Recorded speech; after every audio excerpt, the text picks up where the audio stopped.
So any cuts to that is going to increase the need for my services at a time when I don't have sufficient funding to meet the existing need. That was our fear. We reminded them that in numbers they're strong, that their voices should be heard, and they made sure their voices were heard. Everything changed in a couple of weeks. Welcome to Talking Retirement, brought to you by NJ Life and Health. I'm your host, Ken Connolly, and each week we sit down with fascinating guests who share their insights, experiences, and expert advice to help you make the most of your golden years.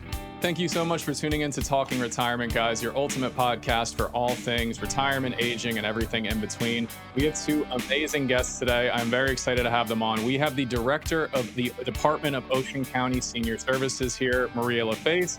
We also have estate lawyer extraordinaire, Kim Fiero. She is on the board of Ocean County Senior Services. So between the two of them, decades of experience helping seniors, helping people age, and we have a lot of awesome stuff to talk about. We initially talked under much more dire circumstances. When all was said and done, we were really worried this one big, beautiful bill was going to have massive cuts to the Senior Services Department, Medicaid cuts, Medicare cuts, and everything in between.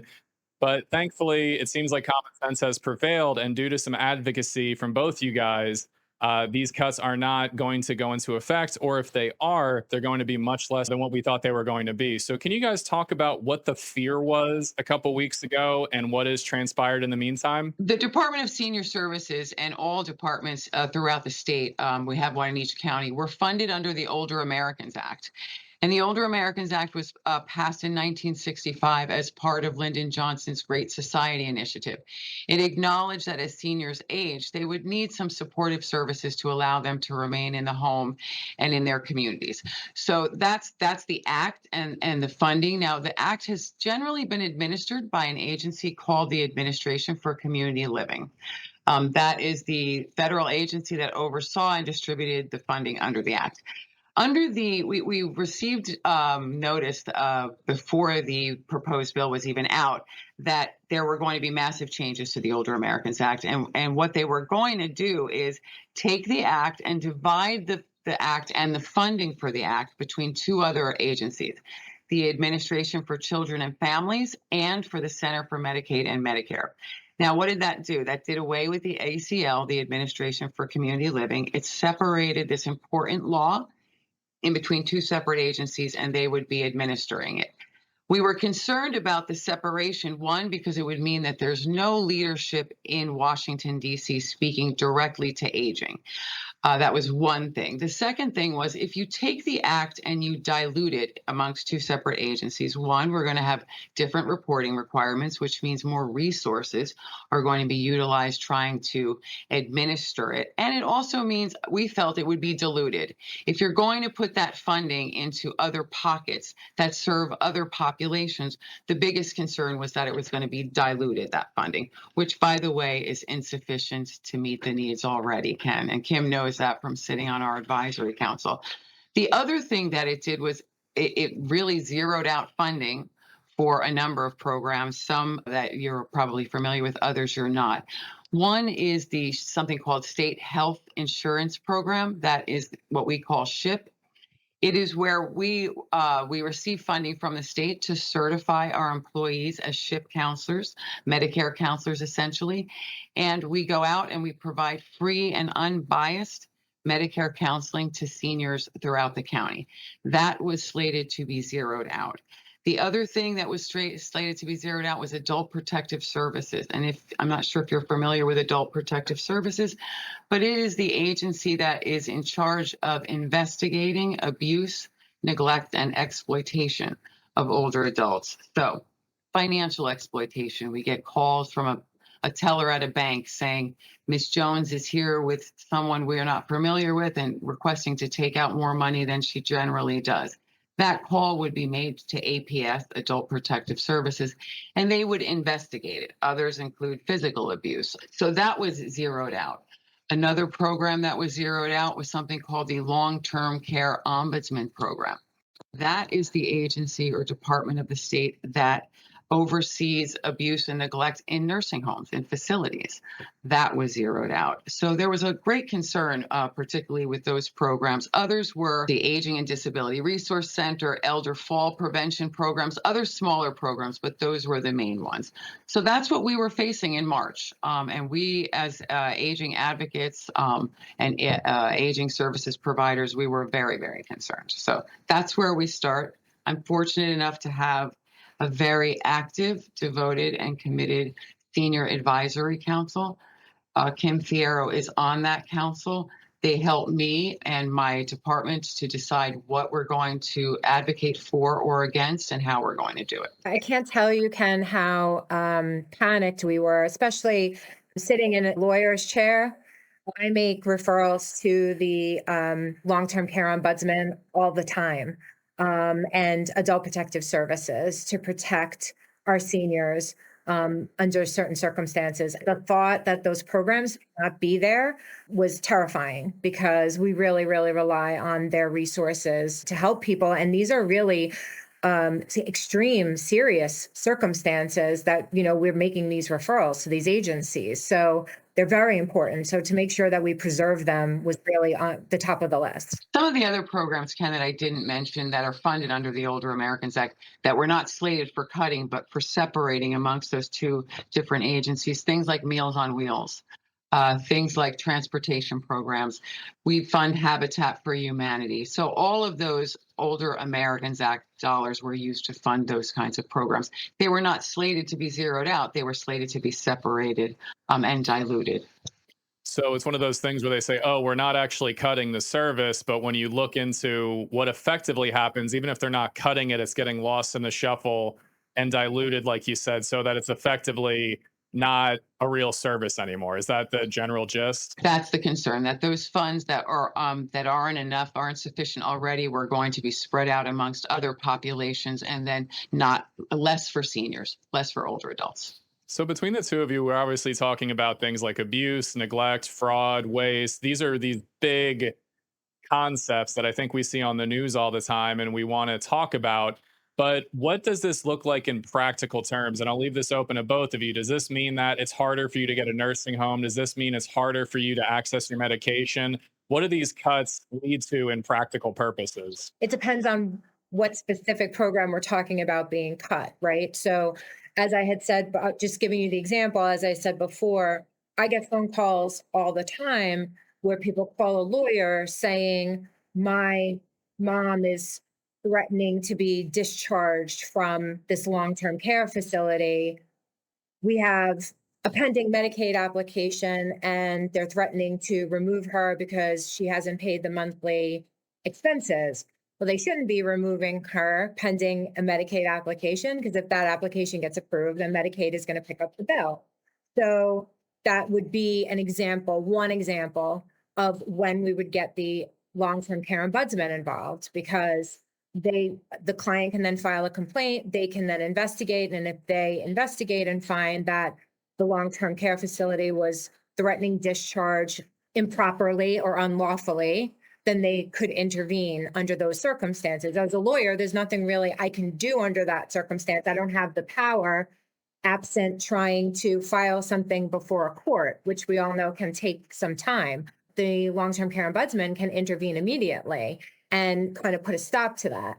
Then you have, a program like Maria mentioned, which would be Meals on Wheels, that if diluted, Maria, you could speak to the numbers, but hundreds and hundreds of seniors that are on that program, that if that was taken from them or cut significantly, we're talking about people who rely on food that can't get to the store, that don't have family members or friends that can go shopping for them, that maybe aren't tech savvy and can't go on their phone and order groceries like the rest of us do. We take that for granted, right? That it's, if I couldn't go to the store tomorrow, I can order off of Amazon, Whole Foods, or whatever it may be and get my groceries delivered. But you have somebody that's in their late 80s that's really not tech savvy and can't do that. How are they supposed to eat? I mean, so these are severe consequences that you don't think about unless you're running in those circles. Like Maria hears it every day. Just to follow up on that, we are actually at the point of serving approximately 1,600 home delivered meals daily to homebound isolated seniors with no family member or friends available to shop or cook for them. That's the standard. And that's 1,600. Our oldest recipient is 102. So we're seeing people that go on the program at 85 who normally in days past would have been on it for about 10 years, right? Now we're seeing people go on that program and they're on it for 20, 30 years because, well, let's face it, it works. The other thing about the Meals on Wheels program is not just the meal. This is maybe the only person that senior sees that day.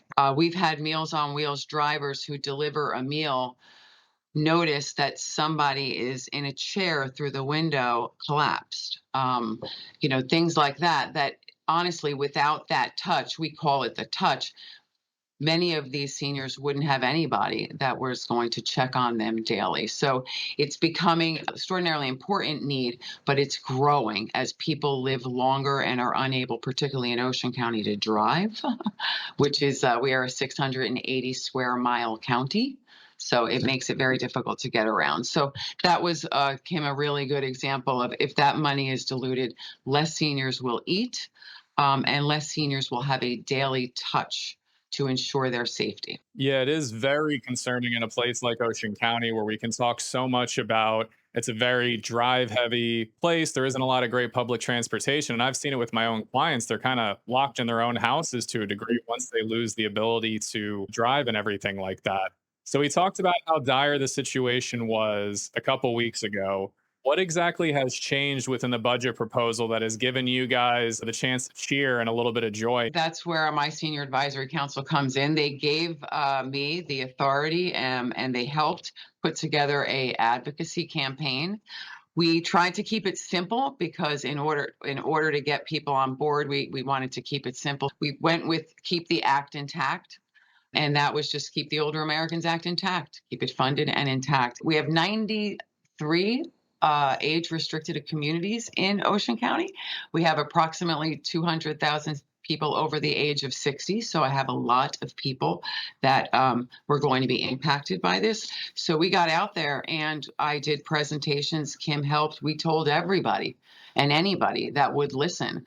And we ended up with thousands and thousands and thousands of letters signed by seniors that we were able to mail in, fax in, drop off by the thousands to our legislators.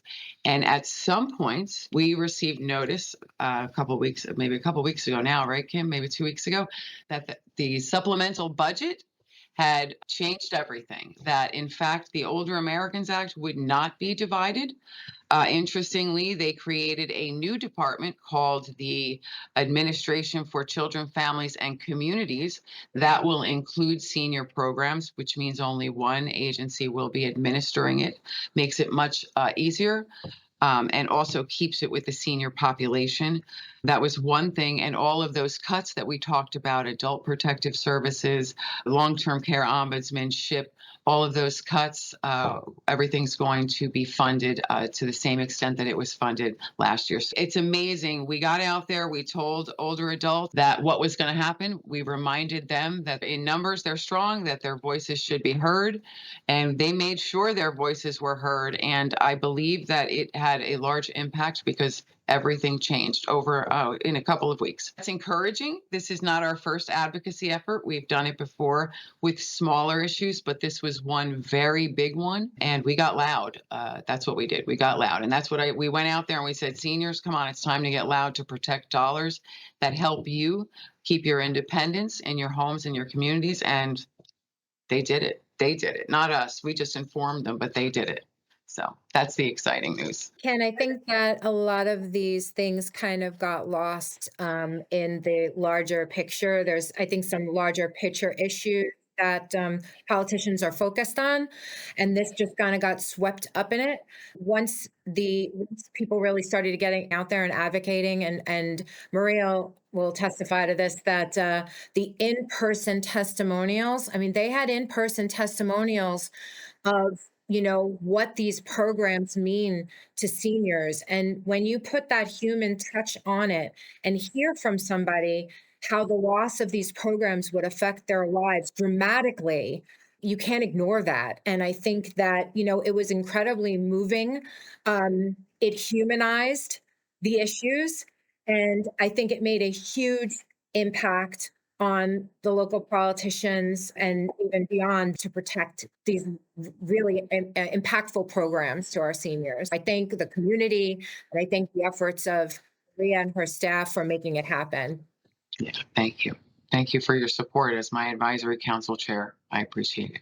Yeah, I mean, we can talk about all the nuts and bolts of the law and the legislation and everything, but on a human level, how much was a weight lifted off your shoulders when you saw that this advocacy campaign was actually going to help people and actually going to get through? And we always feel like our voice isn't heard in government. On a personal level, how excited were you guys when you got the news? We were screaming statewide that, and now we're dangerous because now we know how to do it, and the senior population is everybody wants to be a senior, so we all want it to be a good experience, right? So once you get their ears and you explain to the legislators what it is that we're doing and how we're doing it and what it means, I think it really made the difference. It really made the difference. So thank you. One of the things you mentioned that in all this reshuffling of the budget and adding a supplementary budget is there is this new department of families, children, and communities.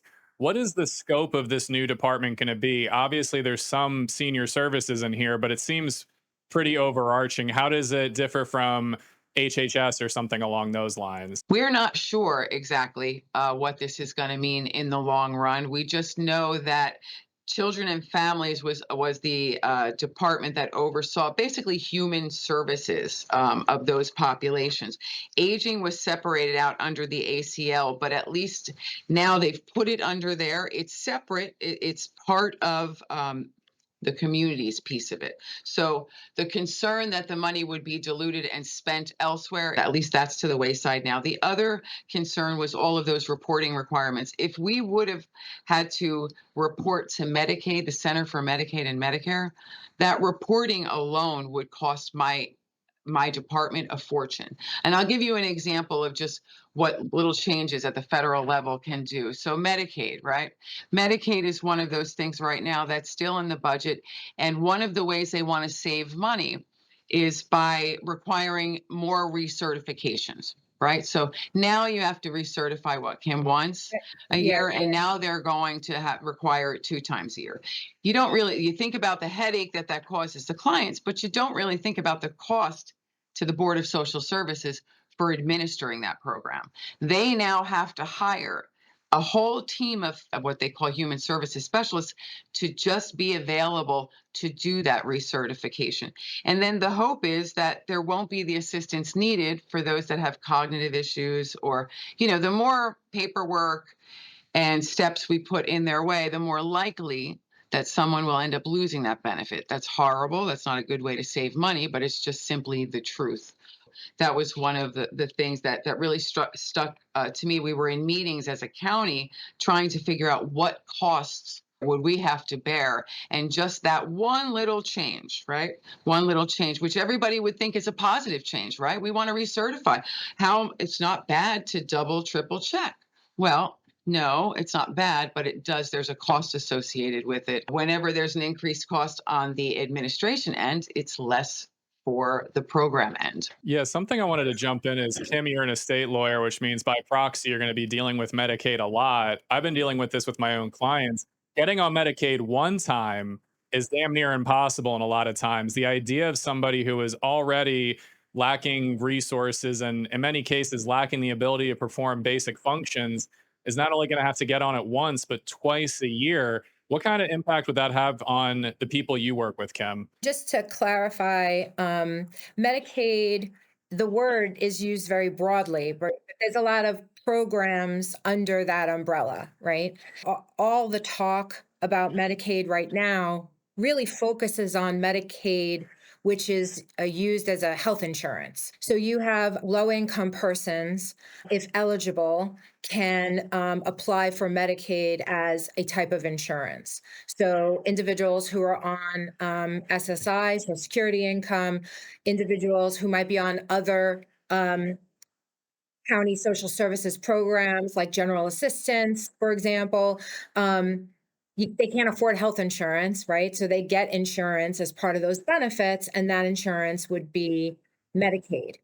But there's also another Medicaid program, the one that I deal with on a daily basis, which is, the long-term care and supports program. That program does not provide insurance. That program pays for long-term care costs. And there's also a community program where you would be able to get a certain number of hours of an aide coming into the home to care for you. Under the community program. And now I'm oversimplifying this, obviously, because we don't have 3 hours to talk about Medicaid alone. So forgive me, anyone who's listening to this. I'm just trying to simplify it. But it's really the long-term care and the community program that's kind of also getting kind of caught up in the efforts to clean up the Medicaid program, for lack of a better word. Mhm. In doing so, to your point, Ken, for that long-term supports program, it's hours of preparation. I mean, as an attorney who does the applications for clients, it's thousands and thousands of pages of documents, a laundry list of things they ask. The application itself isn't that difficult, but it's really all the stuff that goes along with it that will drive one mad. And you submit your application, it's months before it's even approved. And so to think about having to, resubmit anything twice a year, it's not going to be great, because I don't think that someone's situation is going to change that drastically in 6 months, in my opinion. Recertifying every year, doing a quick recertification questionnaire, making sure they just want to make sure everything's status quo. They want to make sure you're still eligible. I don't think anyone's situation is going to change that drastically, that it requires them to recertify twice a year, but that's just my opinion. But whatever they're going to do, they're going to do. But it's certainly going to be a paperwork nightmare for those county departments that are inundated with applications and recertifications as it is. And so to dump another recertification deadline on those workers, I think it's just going to delay the entire program even more so than it is. Just to follow up on that, Kim, the community support program that you're talking about, it's called MLTSS, the Managed Long-Term Care Support Services. That program under Medicaid does a lot of what we do under the Older Americans Act. So not only does it provide home health aid services, you can get transportation to your doctor's appointments. Once you are eligible for Medicaid, if you're on my Meals on Wheels program, for instance, they will end up on Mom's Meals under MLTSS. So it really is that long-term support service program is critical. Any cuts to that is going to increase the need for my services at a time when I don't have sufficient funding to meet the existing need. That was our fear, particularly with MLTSS. If you cut that, they're going to need Meals on Wheels, because they're not going to get Mom's Meals under the Medicaid long-term care support program. They're not going to get that transportation. They're not going to get the home health aid. So people are going to be looking to the county services to fill that gap. And that's a big concern for us. One of the things that I think is lost on a lot of people in Ocean County is how robust the services that Ocean County Senior Services provides. We find people don't know about Ocean Ride. They don't know about PAAD. They don't know about Lifeline. Can you give a full overview of what people can expect? The responsibility of our department is to draw down those Older Americans Act dollars and then to identify the needs. So each year we start out in May, which is Older Americans Month, and we hold a public hearing. We bring in seniors from all over the county, and we essentially say, I have this much money, seniors. You have these needs. What are your priorities? Because it's insufficient to meet all of them. How would you like us to spend them? We just did our public hearing in May, and excuse me for looking over, but our priorities, and I'll share them with you: food insecurity, transportation, information and assistance, home repairs and maintenance, and personal care in the home. Those are the 5 priorities. So now the goal is we are going to go out to RFP, request for funding proposals, so that nonprofits can apply to us to fund them. So last year, I'll give you last year, we had 27 providers, 50 different programs, everything from caregiver support, transportation, Meals on Wheels, congregate sites, social recreation sites. We fund our senior centers. We assist people. Like right now, the senior population is going nuts because of the change in the property tax relief paperwork. Right? It was supposed to simplify it by putting all 3 property tax relief programs into one. It is simpler for many of us. It is not for seniors. The change has confused them. Where do they come? They come here, and my staff helps them to complete that paperwork. If you need PAAD or Lifeline or any of those programs and you can't access them, because what we've forgotten is everybody's moving towards efficiency. Efficiency often requires technology, which often leaves a number of seniors out. And so they know now that they can come to us and we will assist them with any of those applications. What we decided to do with our COVID dollars is to purchase a mobile office. What we realized is in Ocean County, we built a county around retirement, right? So we know where our seniors are. They're in one of these 93 adult communities for the most part. So now we have a fully functioning mobile office. We can do your Medicare counseling, your property tax relief, help you with Lifeline, help you access Meals on Wheels. We are funding this year, last year, and I suspect we'll fund it again this year, Habitat for Humanity, because the home repairs, we built a county, again, we don't have high rises, senior high rises.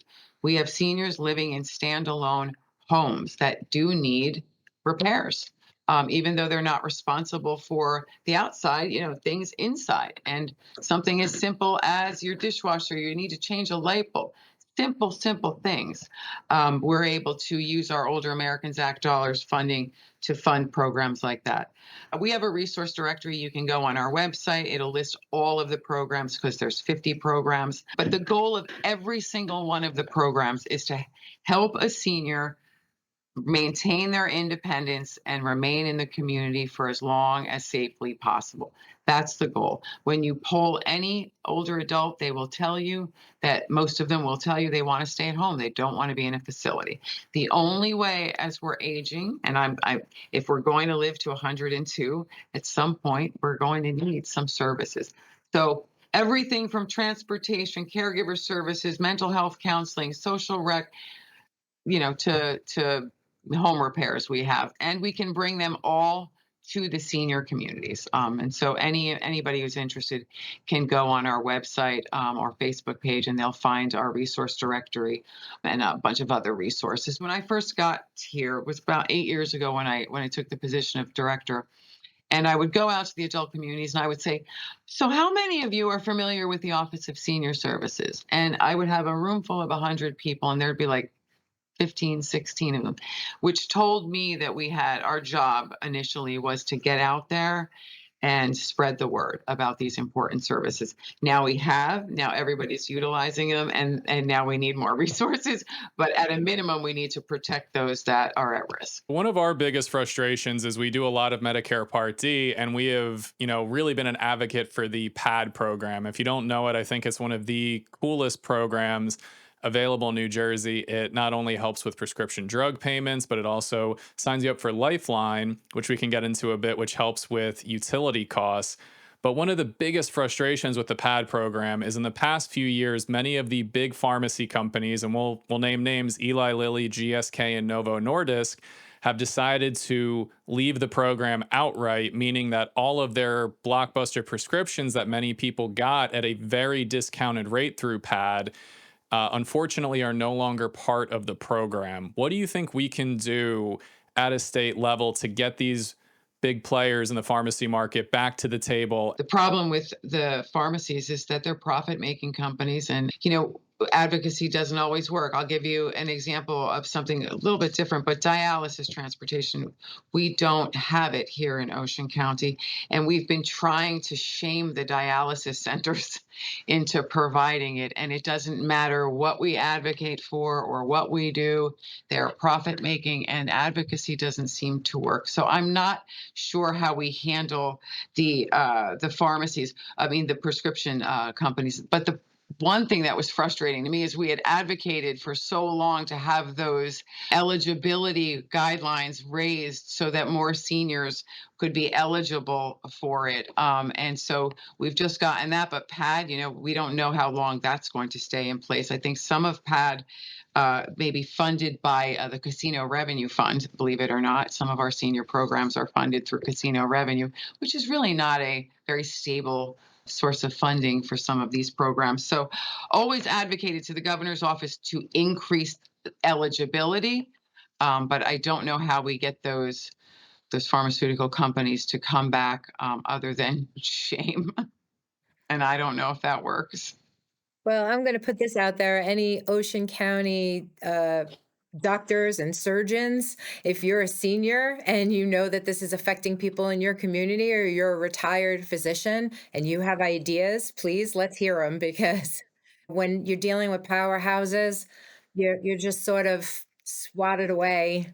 They just it's hard to break through with them. So that's maybe the only way we could get some suggestions from people who have worked in the field on how we make an impact. I would love to hear it. And that reminds me, Ken, there's other programs. And again, that's why it's so important to actually get our resource directory and look up things like Senior Gold. I don't know if you're familiar with that. PAD is one prescription assistance program for low income, low to moderate. Senior Gold is just slightly higher. There's a number of prescription assistance programs out there that seniors are not aware of that we can help get them into. But again, how do we keep the pharmaceutical companies involved?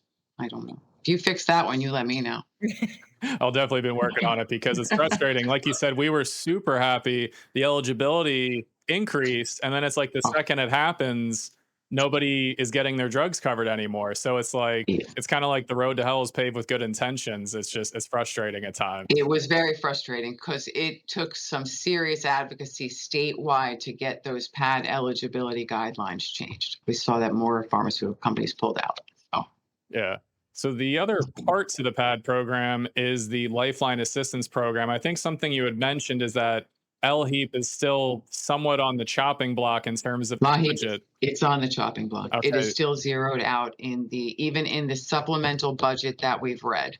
I think that's an important program for us all to be advocating for. And now that we've gotten the Older Americans Act, the visibility that we needed to get and stop that madness or stop changes there, this is another program that's not funded by the Older Americans Act, but clearly our older adults are relying heavily on it. We assist so many of them with these applications. That's going to be my next ask for my advisory council. How do we approach this, because many rely on it. And when it goes away, listen, when you see food insecurity on the top of your priority, seniors are struggling financially. I mean, they're just struggling financially. So any little bit helps.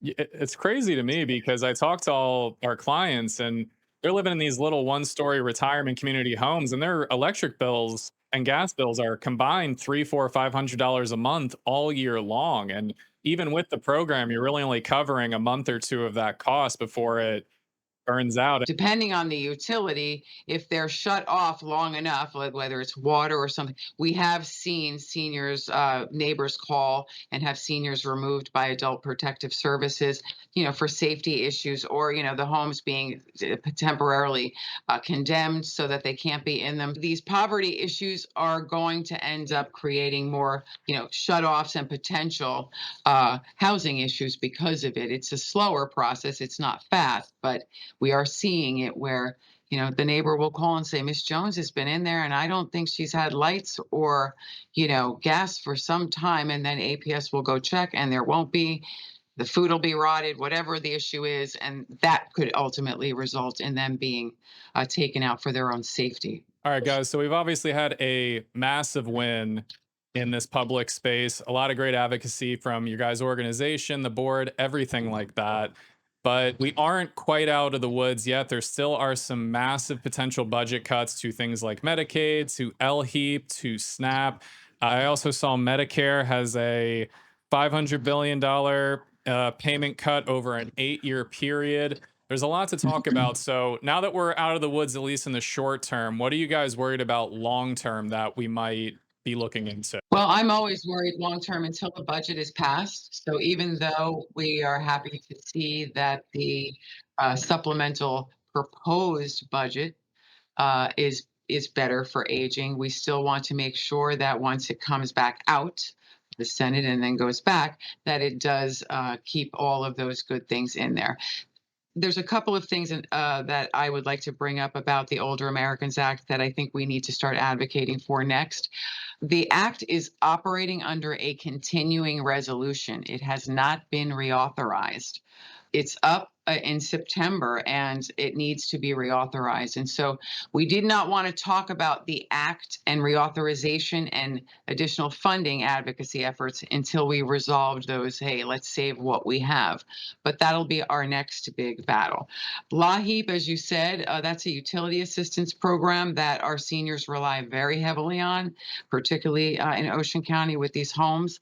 And that is zeroed out. So that will definitely be something that we start taking a closer look at. Like Kim said earlier, I think these issues, the Older Americans Act or LAHEAP, they get caught up in bigger fights, and nobody knows what LAHEAP is. I bet you if you asked a legislator what's LAHEAP, they wouldn't know. So it's really about like what we did with the Older Americans Act, educating them on what it is and why it should be pulled out from whatever else they're doing and maintained.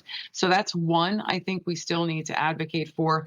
The other, I having looked at Medicaid, SNAP in particular. SNAP used to, for seniors, you didn't have to work. There were no work requirements up to the age of 60. It looks now like they're adding work requirements from 55 to 64. So that's going to create requirements on people who are existing on SNAP already that they didn't have before, or possibly kick some people off if they can't comply with that. So that's another thing that we're looking at. Should they be increasing that age? I'm not sure where we're going to go with that, but that's something we're looking at closely. Medicaid, I think I spoke to you earlier about what really impacts the work that we do, and that's that MLTSS program and making sure that that is funded, and that those supportive in-home services still exist. We're going to be looking closely at that. Medicare, I noticed the same thing in the act. I'm not sure what or how they're going to do it. I don't know that they've explained it to us. They give us a number of what they want to save over what period of time. Obviously, when we have a better understanding of what that means, we fight every Medicare cut.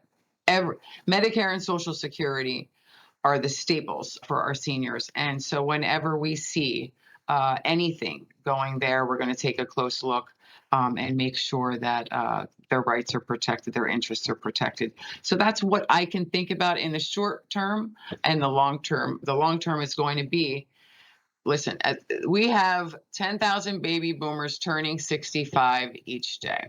By 2030, 1 in 6 people will be over the age of 60. So while we are happy that there were no funding cuts, or we dodged some funding cuts in the Older Americans Act, not getting a cost of living increase is a funding cut, because my meal that cost me $8, my home delivered meal that cost me $8 just 3 years ago, is now $15 because of everything that's increased. So even looking for additional funding, but we decided on the federal level, US Aging is our federal membership organization. And then at the state level, let's focus on what they're doing right now. And that meant dividing that act and cutting those programs. And then we'll start focusing on those other things. But when you look at it, really, no increase or cost of living is a significant cut based on the cost. We deliver meals across 628 square miles, right? A lot of it's gas. That lack of increase in our funding, it's going to get, we're losing more in gas and other things, containers for the food. So that's going to be our battle, but one thing at a time. Think everybody needs to kind of think about is that, one small cut can cause a huge chain reaction. Seniors who are retired are on a fixed income, right? And so you get X amount of money every month, and that money has to feed you, house you, clothe you. If you don't get your assistance programs, and you can't pay this bill or you can't pay that bill, it has a chain reaction. Something adverse is going to happen. If you can't pay your utilities, you're going to have shutoffs. If you can't afford your groceries, you're going to eat less, which is going to cause, or you're going to eat cheap food or bad food, and that's going to cause health problems. You can't afford your prescriptions, there's going to be adverse effects. It's always a spiral for our seniors because they're trapped in a sense, right? You're financially trapped because you only have this much money and you got to make it work.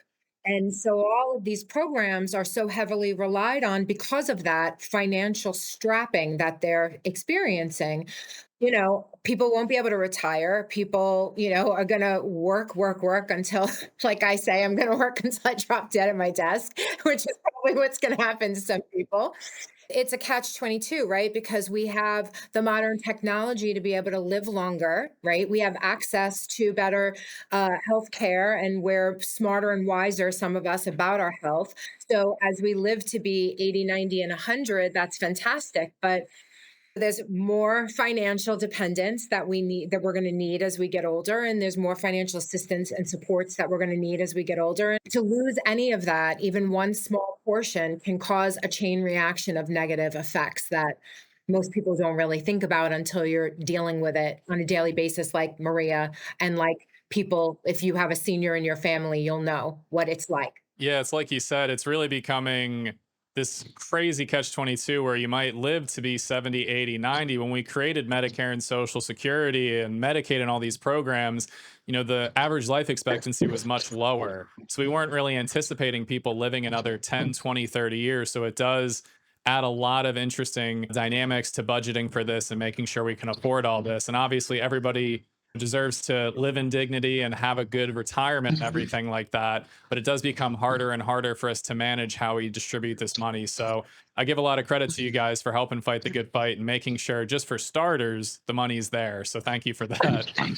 One thing I wanted to touch on, and then I'll let you guys go, is there was a pretty major New Jersey Supreme Court decision a couple years ago. And I feel like there's a lot of misinformation out there about that. But essentially, the verdict, as far as I know, is that 55 and up communities are considered discrimination, and you can't totally box people out from being under 55 from living in these communities. So can you guys touch on what you've seen and what this actually means for seniors in Ocean County and beyond? There is sort of a carve out in the law that it does allow 55 and over communities to exist, right? They were created for a reason, and they do exist and they can exist. So the case that you're referring to kind of was started by the township, Berkeley Township here in Ocean County, back in 2022, enacted an ordinance that would limit property ownership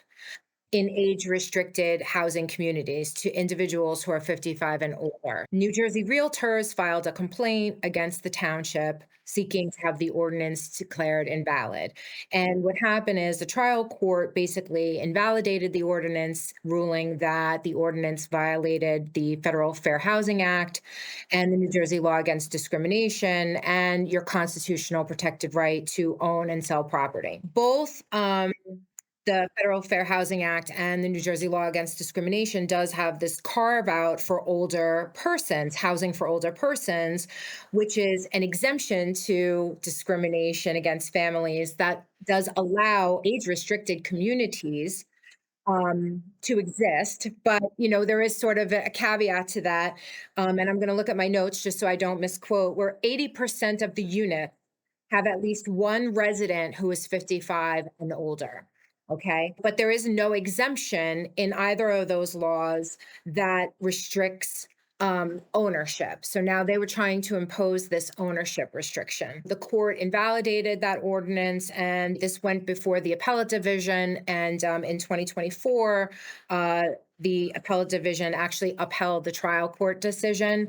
And there was actually some, I think, what I found interesting as an estate planning and elder law attorney, this is the butterfly effect, so to speak, right? So let's think about this practically.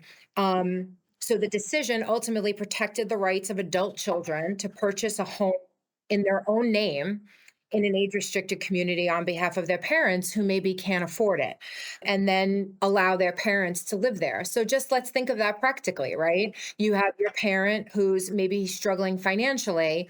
If you were not able to purchase, if you wanted and had the ability to purchase their home for them so that they can remain home, that ordinance would not allow you to do that for your parent if you were not over 55. Also, from an estate planning perspective, if a client of mine wanted to transfer ownership of their home to their child for a plethora of reasons, whether it be in the scope of Medicaid planning, estate planning, or whatever it may be, that ordinance would not allow them to do that. And let's also just think of this practically. I'm 52. I'm going to be 52. My husband's 55.